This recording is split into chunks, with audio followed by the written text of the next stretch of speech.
It's the final 10 minutes of a night by the fire, and the cave is silent except for the low crackle of the flames. Outside, a shadow shifts at the edge of the firelight, and without any warning, the hair on your arms stands straight up. You are sitting on a fur mat in a warm cave in zero physical danger, and your body has just activated a defense mechanism that has not been useful to a human being in roughly 2 million years. This is a goosebump, and it is one of the strangest fossils left in your body. Not a bone, not a scar, but a reflex. The obvious explanation is that goosebumps happen when you're cold, and that's true, but it doesn't explain why they also show up when a shadow moves at the edge of the firelight, or during your tribe's favorite drum beat's key change, or when someone says your name in exactly the right tone. Cold has nothing to do with any of those moments, and yet the same tiny bumps appear on your skin every time. So the real question isn't just why we get goosebumps, it's why a reflex built for a body covered in thick fur is still running on a body that hasn't had that fur for roughly 2 million years. Every hair on your body sits inside a tiny pocket called a follicle, and attached to each follicle is a microscopic muscle called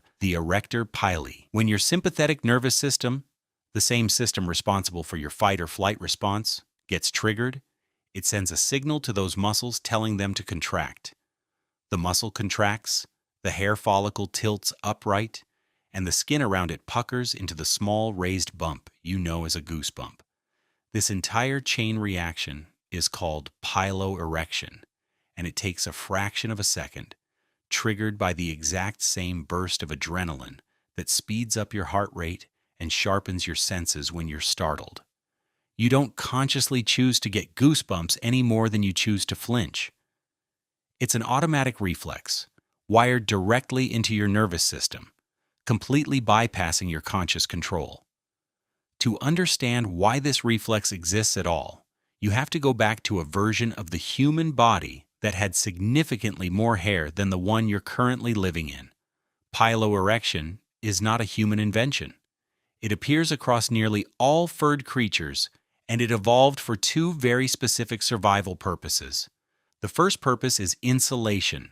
When a furred animal's hair stands upright, it traps a thicker layer of air between the strands, and that trapped air acts as insulation, keeping body heat from escaping in cold conditions. This is the same principle behind wrapping yourself in a thick hide at night. Trapped air, not the hide itself, is what keeps you warm. And it's why goosebumps are one of the first things your body does when your skin temperature drops. The second purpose is intimidation. A threatened or frightened animal can raise all of its fur at once to instantly appear larger and more dangerous to a predator or a rival.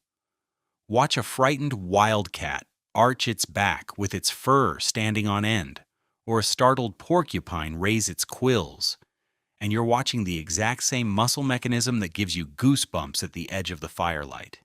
This trait is ancient. Piloerection likely evolved alongside body hair itself in early furred creatures more than 100 million years ago, long before anything resembling a modern human existed. Modern humans lost most of our body hair roughly 2 million years ago, likely as an adaptation for more efficient sweating and heat regulation as our ancestors became long-distance persistence hunters on the hot African savanna. But losing the hair didn't erase the reflex that used to move it. The erector pili muscles are still there, the nerve pathway is still wired in, and the signal still fires exactly the way it did when our ancestors were covered in fur thick enough for the reflex to actually matter. So every time you get goosebumps today, you are watching a fully intact ancient survival mechanism, trying to fluff up fur that has not existed on your body for 2 million years. This explains cold-induced and fear-induced goosebumps, but it doesn't explain the strangest version of this reflex. The goosebumps you get from a song around the fire, from a story told just right, from a perfectly timed line at the climax of the tale, or from a memory that suddenly hits you out of nowhere. Researchers call this phenomenon frisson, sometimes described as skin orgasm in early psychology papers, and it activates the exact same